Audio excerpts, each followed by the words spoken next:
We need to still trying to stay the family together. That is the point. Felipe de Jesus Valdez has lived in Richmond for over 2 decades. He works as a plumber and started a soccer league in his community. But the problem is, Valdez is set to get deported today. He's not alone.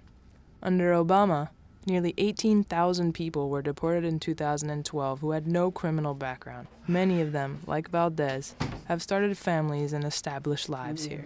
We've been fighting for, a clear, fair pathway to citizenship for years, and in particular really been trying to highlight just how unfair and really devastating the deportations are. As record number of deportations, we've deported close to almost 500,000 people last year, more people in the last 4 years than the previous 140.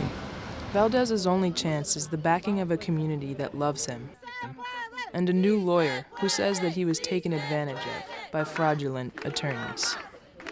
She says that a critical legal maneuver that would win him a stay in America was ignored for 10 years. There is clearly legal malpractice and notarial fraud, and it's why he's in the trouble he's in right now. As the primary breadwinner, Valdez's removal would leave his wife and children in a precarious financial position. Because she doesn't have a job, so basically it makes it hard for her to pay her bills. Adam, their oldest son, initially had to drop out of school because he could not afford it. Get no financial aid, no assistance, no government help, no scholarships. Basically, the only thing I have is my purse. Just before Felipe entered the ICE building, his supporters said a final prayer for him.